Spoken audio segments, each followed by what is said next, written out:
Para teman-teman media yang saya hormati, pertama-tama terima kasih kepada teman-teman yang sudah memenuhi undangan kami untuk mengikuti press conference pada siang hari ini. Saya kira sudah agak lama Gus Yahya ini tidak memberikan keterangan pers. Dan hari ini beliau akan memberikan keterangan pers tentang dua isu besar. Yang pertama adalah terkait dengan situasi di Timur Tengah, yang saya kira ini menjadi concern dari publik kita pada umumnya. Juga implikasi dari kondisi di Timur Tengah terhadap situasi di tanah air. Kemudian yang kedua, beliau juga nanti akan mengadres beberapa isu yang terkait dengan NU dan PBNU. Untuk menyingkat waktu, saya akan berikan waktu sepenuhnya kepada Gus Yahya. Monggo, terima kasih Ketum.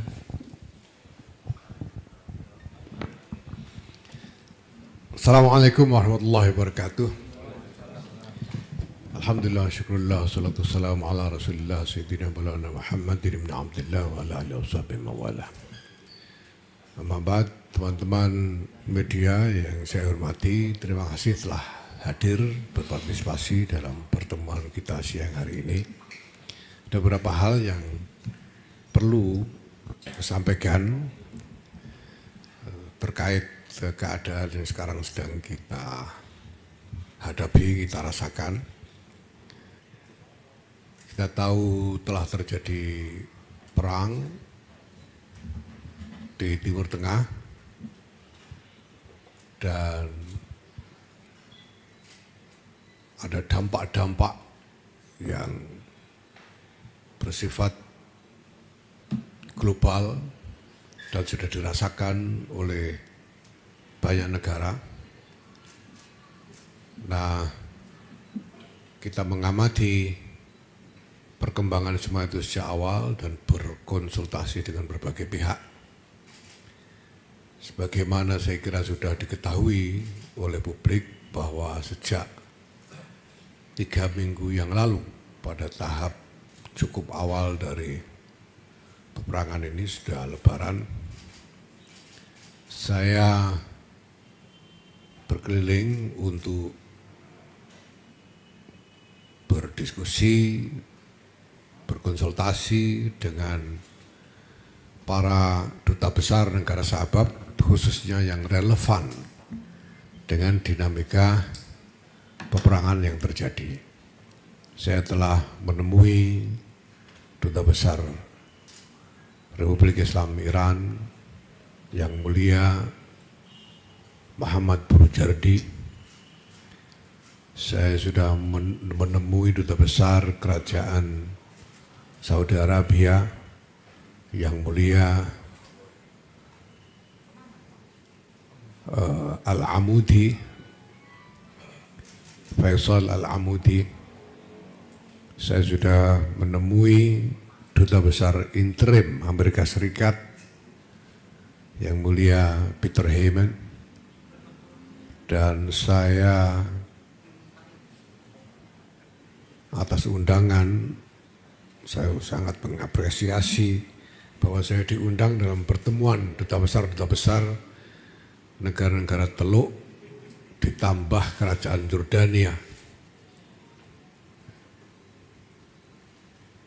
Di sana ada duta besar Uni Emirat Arab, duta besar Kuwait,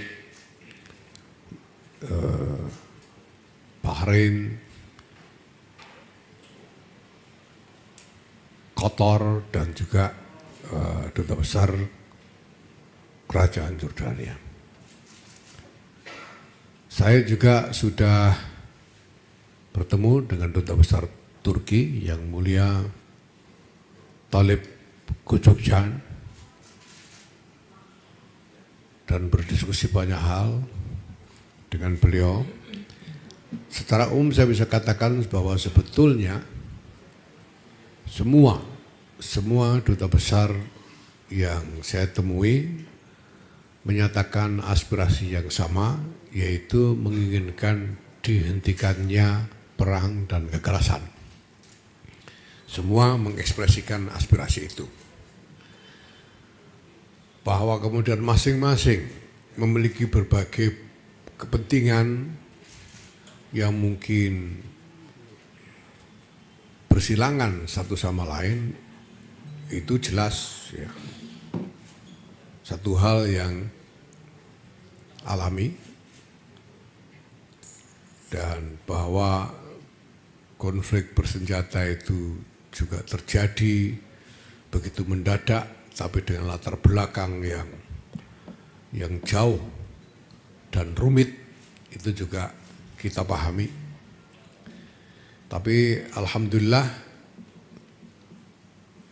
sekarang kita telah mendengar berita bahwa telah dicapai kesepakatan gencatan senjata, walaupun terbatas berapa hari itu, 10 hari katanya, 2 minggu ya.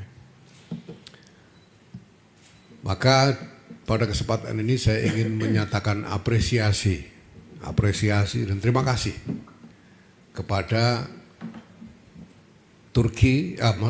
kepada pemerintah Iran dan Amerika Serikat yang telah berhasil mencapai kesepakatan gencatan senjata ini. Tentu kita semua berharap bahwa ini akan menjadi permanen dan gencatan senjata ini akan diikuti dengan kesepakatan-kesepakatan untuk menghentikan kekerasan sama sekali. Dan dari berita-berita yang kita dengar juga bahwa wacana tentang dihentikannya kekerasan dan permusuhan itu, ini bukan hanya terkait antara Amerika dengan Iran, tetapi juga di seluruh kawasan Timur Tengah. Ini menurut saya patut disyukuri dan kita dukung. Apapun ini harus kita dukung. Berhentinya kekerasan ini harus didukung. Dan terkait dengan ini saya juga ingin menyatakan apresiasi juga kepada pemerintah pemerintah Pakistan yang menurut berita dan dikonfirmasi oleh beberapa pihak telah berupaya untuk menjadi penengah di dalam komunikasi antara pihak-pihak yang berkonflik. Saya juga ingin menyampaikan apresiasi kepada negara-negara Teluk, termasuk Saudi Arabia dan Jordan, yang sampai hari ini sama sekali tidak membalas serangan kepada Iran, walaupun negara-negara mereka tempo hari mendapatkan serangan juga dari Iran. Yang ini juga saya sudah sampaikan sangat kami sesalkan. Dan kami mengapresiasi bahwa negara-negara Teluk itu sampai sekarang tidak membalas serangan, ya. Bahkan menolak wilayah masing-masing untuk dijadikan basis menyerang Iran. Ini dinyatakan dengan tegas sekali oleh para duta besar negara-negara Teluk dan Kerajaan Jordan pada saat pertemuan 2 hari yang lalu, saya kira, bahwa mereka menahan diri untuk tidak membalas serangan dan bahkan menolak wilayahnya dijadikan basis menyerang Iran, walaupun memang di negara-negara tersebut banyak di antara negara-negara itu sebetulnya ada pangkalan militer Amerika di sana, tapi mereka menolak dan melarang digunakannya untuk basis menyerang Iran. Ini harus kita apresiasi. Nah, apapun juga kita tidak bisa menutup mata bahwa perang dan kekerasan di mana saja, apapun alasannya, itu adalah bencana kemanusiaan yang harus kita cegah dan harus kita upayakan dihentikannya sesegera mungkin. Yang kedua, bahwa perang yang terjadi ini memiliki dampak global yang luar biasa. Sudah kita ketahui bersama bagaimana pengaruhnya terhadap lalu lintas suplai energi dari Selat Hormuz dan Babul Mandeb, ya. Dan bagaimana pengaruhnya ke seluruh dunia, dan tidak ada yang bisa menghindar dari ini, termasuk Indonesia. Maka saya kira pertama-tama posisi kita adalah bahwa semua negara-negara yang terlibat langsung dalam peperangan ini adalah negara-negara sahabat. Iran jelas negara sahabat, Saudi negara sahabat, Emirat negara sahabat, dan kita punya hubungan-hubungan strategis yang luar biasa. Ya, kita tidak usah bicara soal timbang-timbangannya lah, berapa lebih banyak hubungan ekonomi kita dengan Saudi dan Emirat dibanding Iran misalnya begitu ya. Yang saya kira jelas memang lebih banyak pertukaran ekonomi kita dengan negara-negara Teluk ya, dibanding dengan Iran, tapi ini kan bukan hanya soal itu ya. Yang jelas mereka semua adalah negara-negara sahabat, dan oleh karena itu kita harus mendudukkan diri sebagai sahabat bagi semua. Ini yang pertama-tama. Dan kita harus bersikap dengan landasan kehendak untuk mengupayakan kebaikan, kemaslahatan bagi semua. Yang kedua, bahwa dampak dari perang ini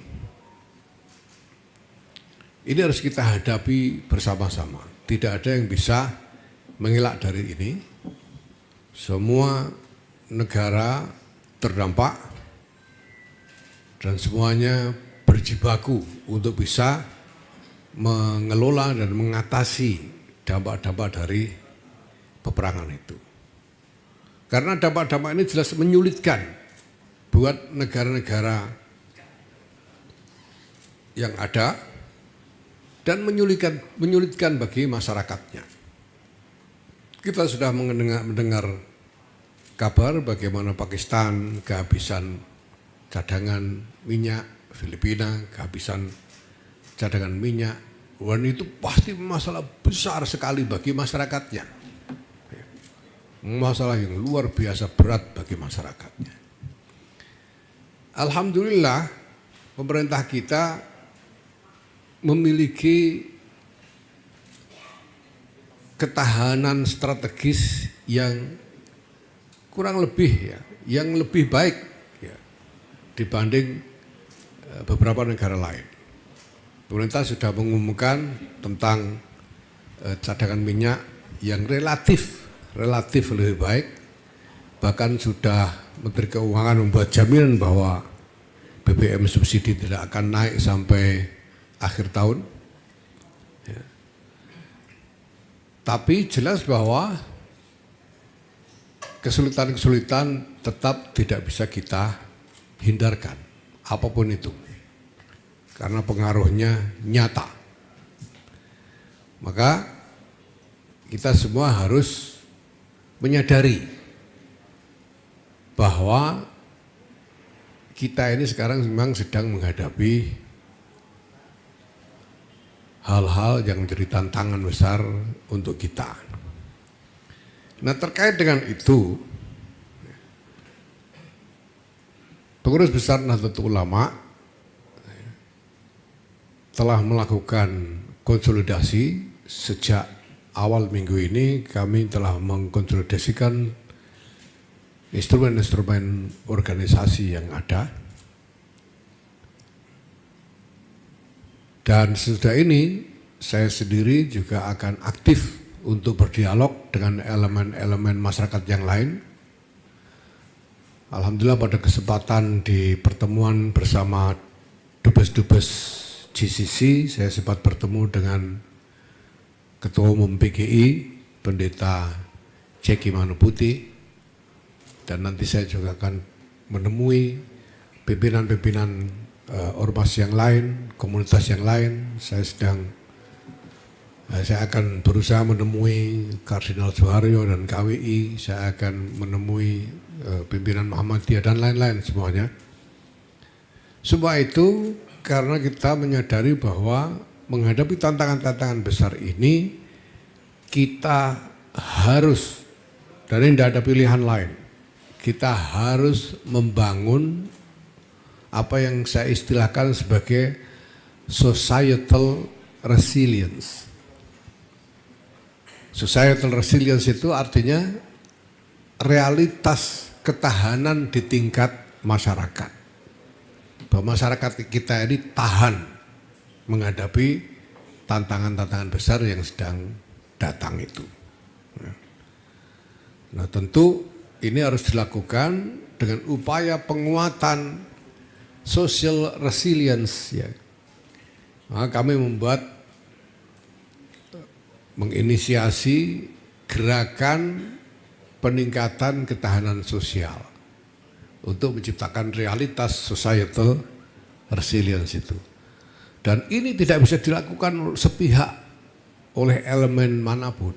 Ini harus dilakukan bersama-sama, dalam kerjasama bersama-sama. Kita harus mampu, masyarakat kita ini harus mampu mengembangkan kemampuan, ya, mengembangkan kapasitas untuk saling tolong-menolong di tingkat akar rumput. Kita beruntung kita punya tradisi gotong royong, ya. Dan kita harus membangun model supaya masyarakat kita di tingkat akar rumput ini bisa saling tolong-menolong. Kami mengistilahkan sebagai ta'awun ijtimai, saling tolong-menolong di antara masyarakat sampai ke tingkat akar rumput. Isu-isunya nanti akan kita bicarakan bersama-sama dengan elemen-elemen masyarakat yang lain, karena ini harus dikerjakan dalam kerjasama dan konsolidasi menyeluruh dengan elemen-elemen masyarakat yang lain. Mungkin nanti ada isu tentang tantangan energi yang bisa kita atasi dengan, kita berupaya mengatasi dengan transformasi pemanfaatan energi misalnya. Ada soal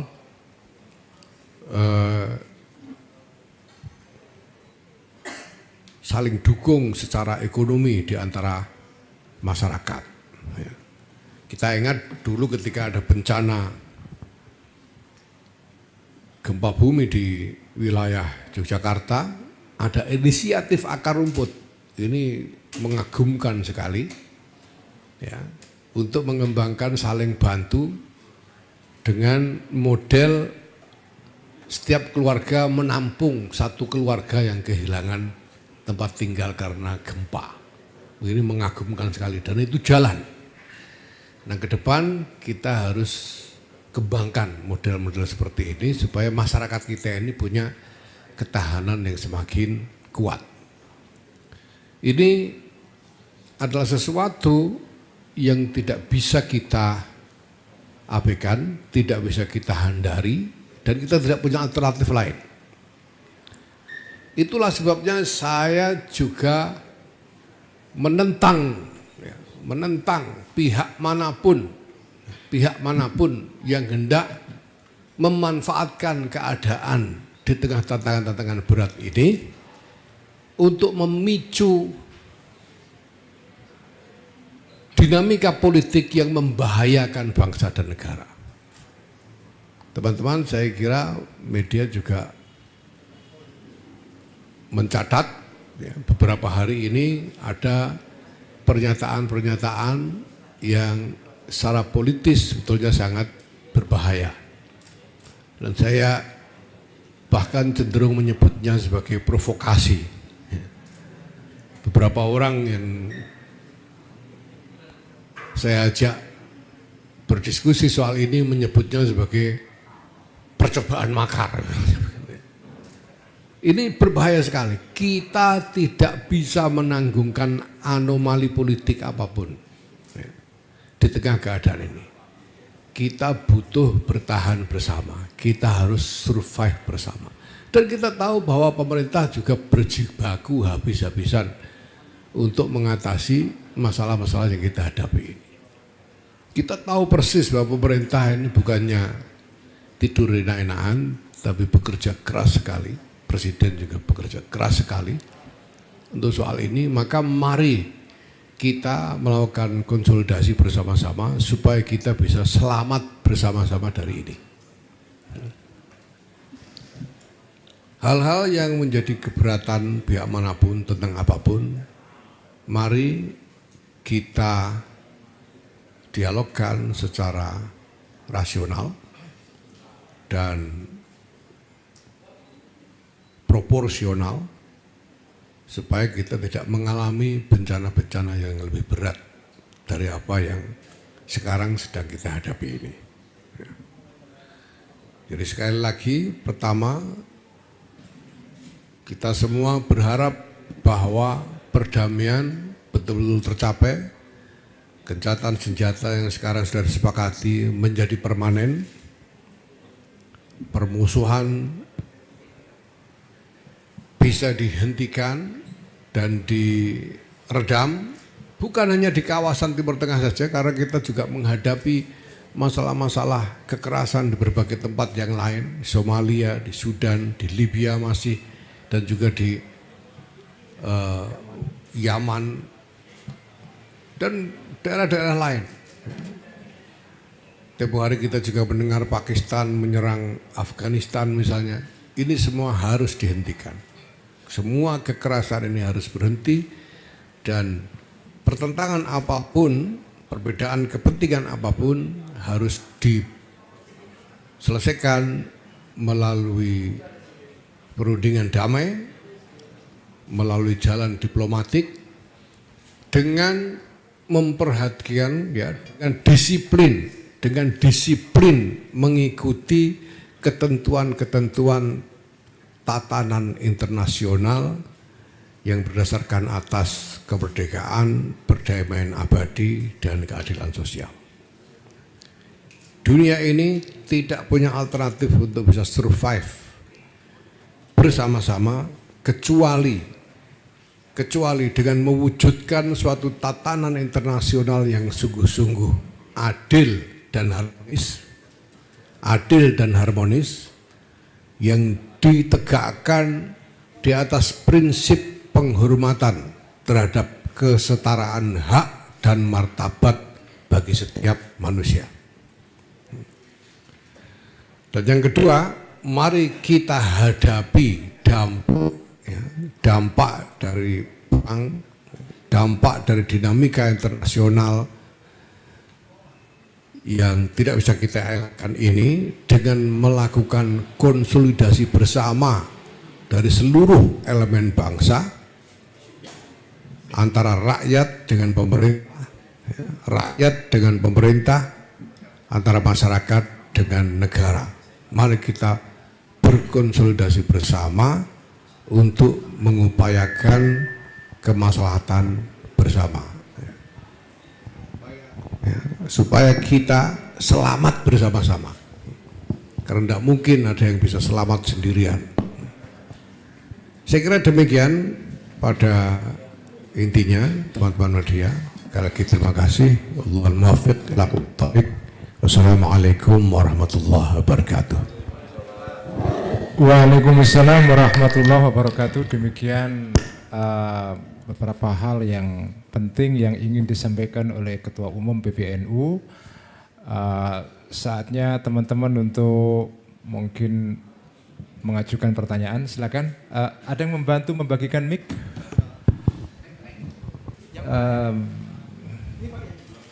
Ya, cewek ini.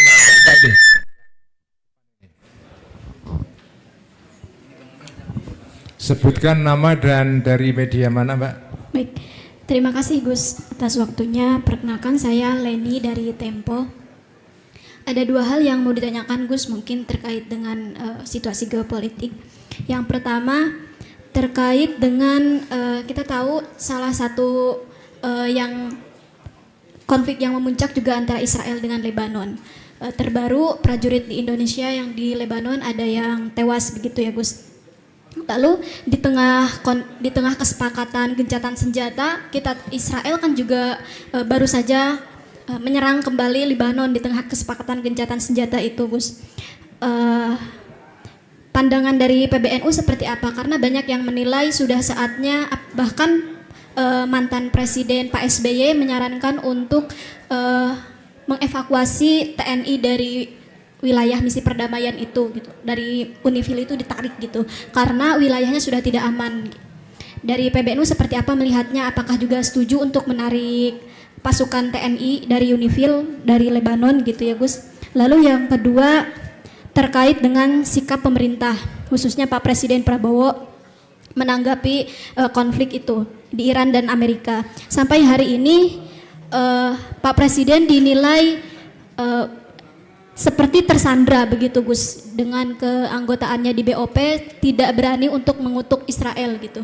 Bahkan setelah PBB mengungkapkan temuan bahwa satu prajurit yang tewas itu disebabkan oleh serangan dari Israel, Pak Presiden sampai hari ini belum memberikan keterangan apapun dan mengutuk secara tegas kepada Israel.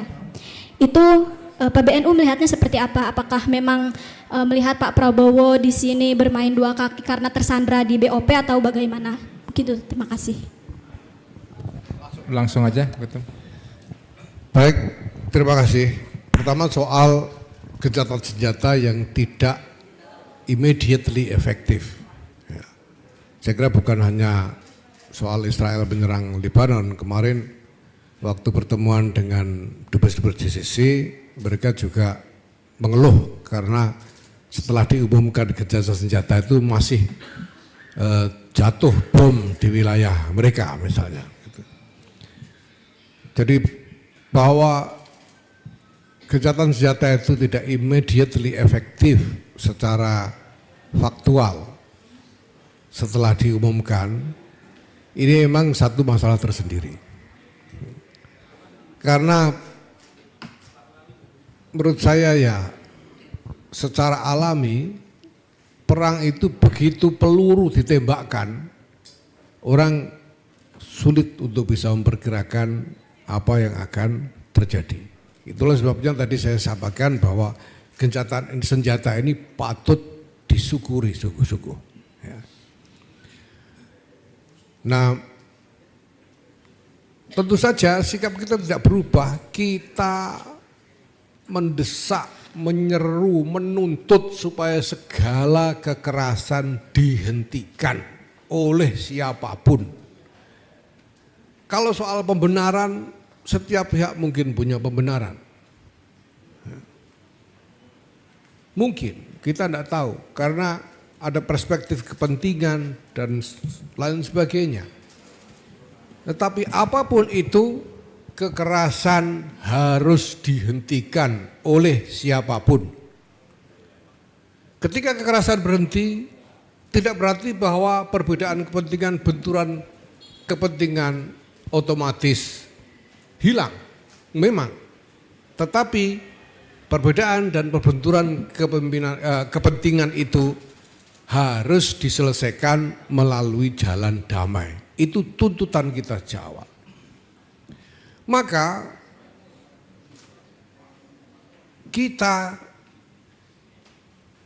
pertama-tama harus melihat ini dari perspektif kebaikan bersama dari seluruh kemanusiaan. Pertama-tama, kita tahu kita punya kepentingan, kita punya sikap, kita punya nilai-nilai yang membuat kita cenderung memihak ke satu pihak dan tidak menyukai pihak yang lain. Itu jelas. Jelas sekali, semua sudah dinyatakan. Semua sudah dinyatakan. Ya. Tapi kita juga tidak boleh lupa bahwa kekerasan ini pertama merupakan bencana kemanusiaan karena yang menjadi korban itu adalah juga manusia dengan darah daging, dengan orang-orang yang dikasihi di sekelilingnya. Yang kedua, bahwa dampak dari kekerasan hari ini itu tidak bisa dilokalisir.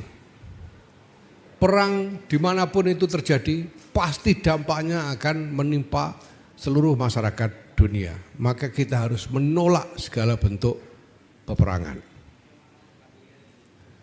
Dan ya, saya ingin ngajak kepada semuanya lah, kepada masyarakat, marilah kita berhenti melihat perang ini seperti nonton bola.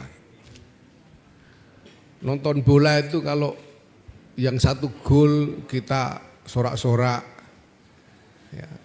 Kalau kesebelasan yang kita bela kena gol, kita maki-maki dan lain sebagainya. Ini perang ini bukan seperti nonton bola. Perang ini dampaknya menyangkut nasib kita sendiri juga. Dimana kita melihat perang ini sebagaimana keadaannya, bahwa ini ancaman bagi seluruh kemanusiaan. Itu pertama-tama. Perbedaan, kita tahu kita punya sikap menolak penjajahan Israel atas Palestina, itu jelas. Tapi kita bisa upayakan itu melalui perundingan-perundingan damai, melalui upaya-upaya damai yang tidak melibatkan kekerasan. Nah, kemudian soal bagaimana sikap Presiden, saya sendiri yang melihat bahwa pertama, mandat atau amanat dari konstitusi kita ini adalah ikut serta melaksanakan ketertiban dunia yang berdasarkan atas kemerdekaan, perdamaian abadi, dan keadilan sosial. Maka yang diupayakan adalah itu, ketertiban dunia yang berdasarkan kemerdekaan, perdamaian abadi, dan keadilan sosial, bukan melibatkan diri ke dalam konflik dan peperangan, tetapi justru mengupayakan supaya konflik dan peperangan itu bisa diredam dan dihentikan.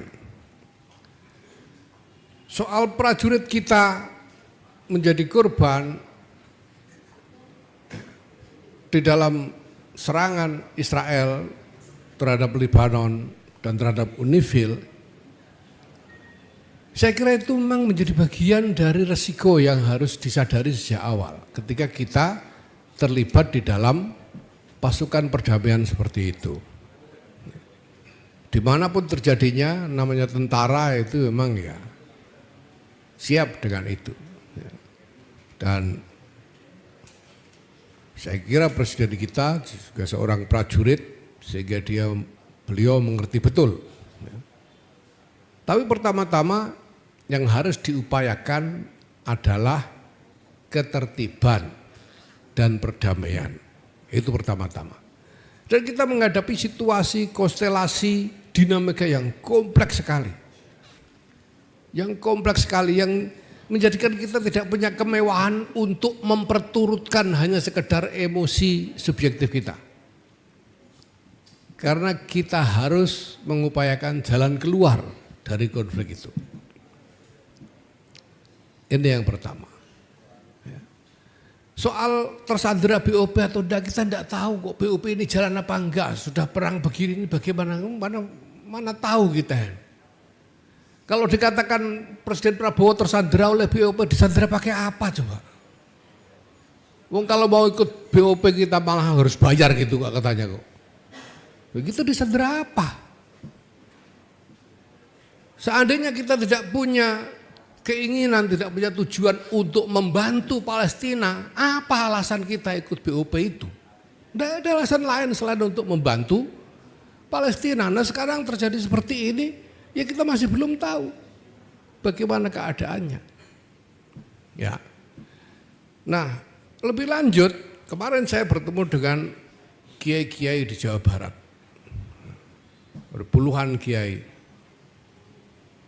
Kemudian menanyakan berbagai hal terkait dinamika internasional dan bagaimana pemerintah dan presiden mengelola keadaan ini. Saya akan sampaikan kepada kiai-kiai itu. Kiai-kiai kita ini, penjenengan ini semua kan punya ilmunya kiai. Ilmunya kiai itu diantaranya adalah satu kaidah yang kita kenal yang mengatakan tasarruful imam manutun bimaslahatir ra'iyah. Semua yang dilakukan oleh pemimpin itu harus diarahkan untuk kemaslahatan rakyat yang dipimpin.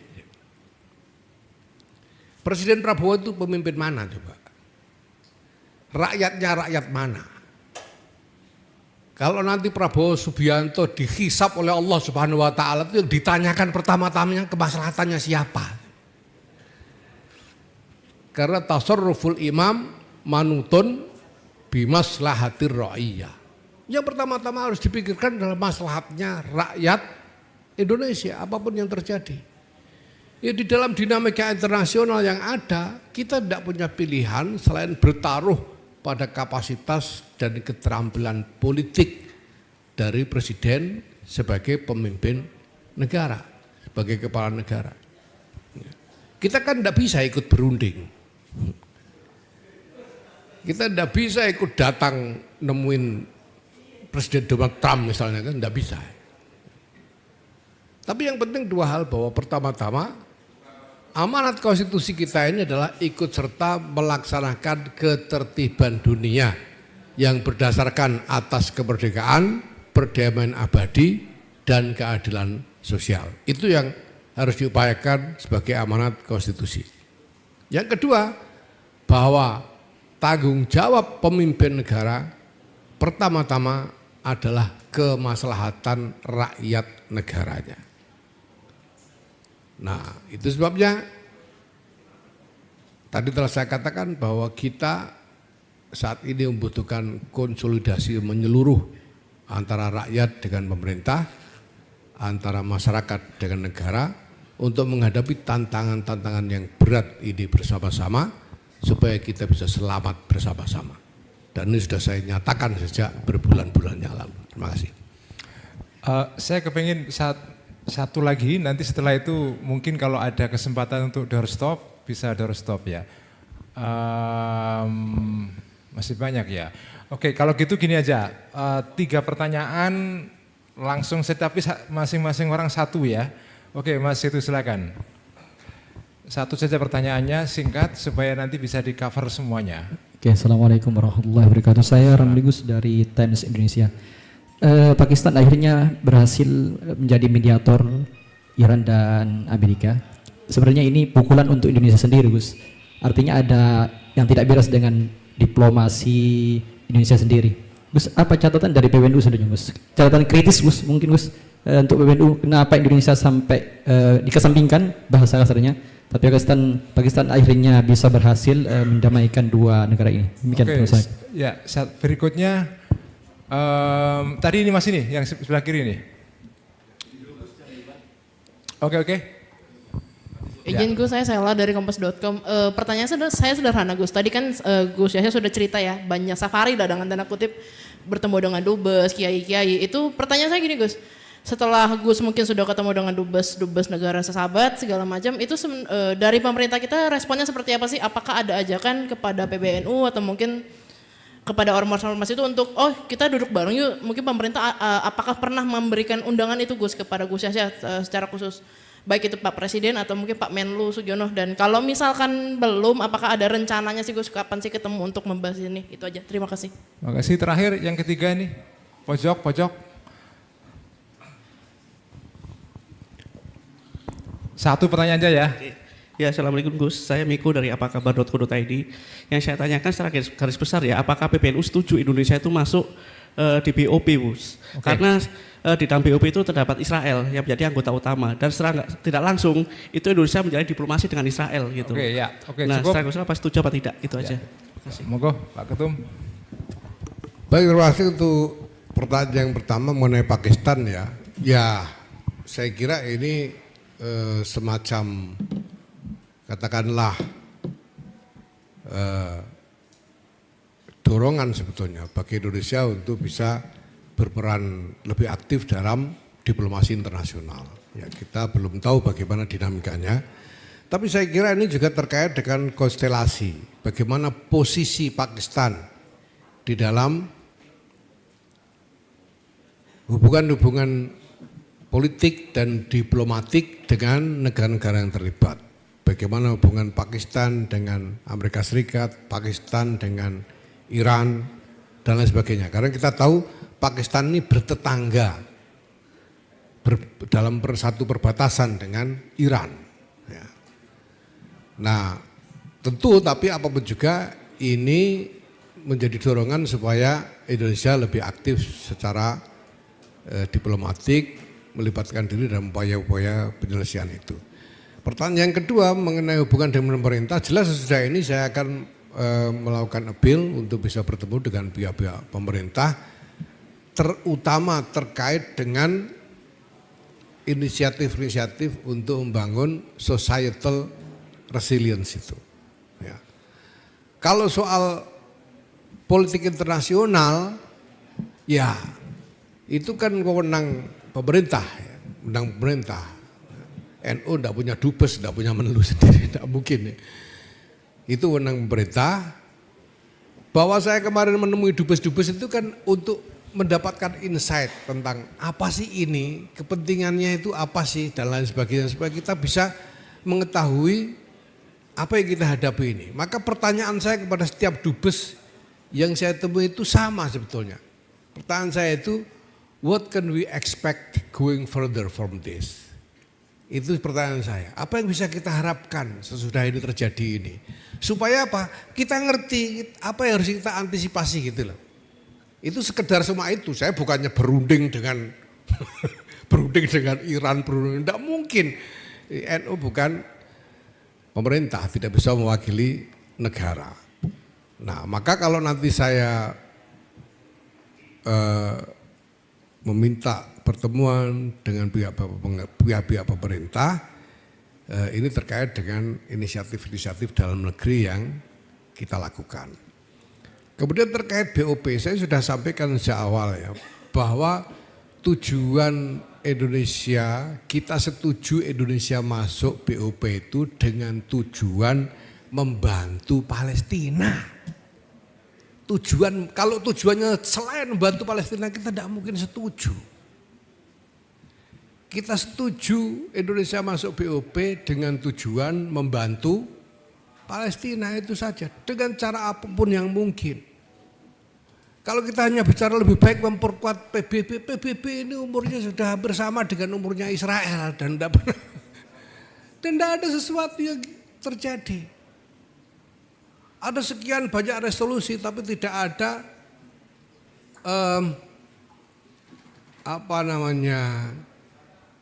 tidak ada aksi on the ground, ya, aksi yang nyata yang bisa memberdayakan resolusi-resolusi yang ada itu. Ketika Israel melanggar resolusi-resolusi itu, seluruh dunia diam, tidak ada yang bertindak. Nah, bahwa BOP ini kemudian dibentuk, apapun alasannya, apapun frameworknya, kita melihat ada peluang untuk membantu Palestina di situ, sekecil apapun. Sekurang-kurangnya peluang untuk menghentikan kekerasan atas warga Palestina. Itu sudah luar biasa besar. Peluang untuk menghentikan kekerasan yang menimpa warga Palestina. Itu sudah sesuatu yang besar. Untuk bisa menyelesaikan masalah Palestina secara tuntas, tentu tidak cukup hanya dengan satu langkah, satu inisiatif sehari dua hari, pasti tidak cukup. Pasti tidak cukup. Pasti dibutuhkan inisiatif-inisiatif lain. Nah, ada satu hal lagi sekarang, bahwa BOP ini, dengan masuk BOP ini menjadi satu-satunya ruang bagi Indonesia di tengah segala macam platform multilateral yang tersedia. Ini satu-satunya ruang bagi Indonesia untuk ikut berperan secara aktif dan nyata. Kita sudah di PBB sekian lama ini, Ya, kita tahu semua hasilnya apa. Oki selama ini kita tahu seperti apa keadaannya. Kita mau berperan lewat Liga Arab, enggak bisa. Kita mau berperan dengan alasan apapun, enggak ada. Satu-satunya alasan supaya Indonesia bisa ikut berperan langsung dalam upaya membantu Palestina itu memang sementara ini adalah BOP. Itu pun kalau BOP-nya jalan. Kalau memang BOP-nya jalan. Nah sekarang dengan perang ini kita juga belum tahu ini BOP-nya bagaimana toh. Kita juga belum tahu, tapi kita tidak bisa buru-buru selama kita masih punya kepentingan, punya tujuan untuk membantu Palestina. Saya pernah menamsilkan bahwa kalau kita punya tujuan untuk menggali lubang di tanah, tidak ada sekop, nggak ada cangkul, adanya sendok, ya kita gali pakai sendok. Kalau sendok ini juga kita buang, berarti kita meninggalkan tujuan menggali lubang di tanah. Kalau tidak ada alternatif lain. Ketika orang menanyakan apakah kita perlu keluar dari BOP, boleh saja asal ada alternatif. Tidak boleh keluar habis itu pulang tidur kan nggak boleh. Harus ada alternatif karena kita tidak boleh berhenti berupaya membantu Palestina itu tidak boleh. Ini menurut saya ini mandat konstitusi. Apapun caranya yang mungkin dan halal. Saya kira itu. Terima kasih. Terima kasih kepada Gus Yahya yang sudah memberikan keterangan pers dan terima kasih kepada teman-teman media yang sudah datang. Sekian saja. Wassalamualaikum warahmatullahi wabarakatuh.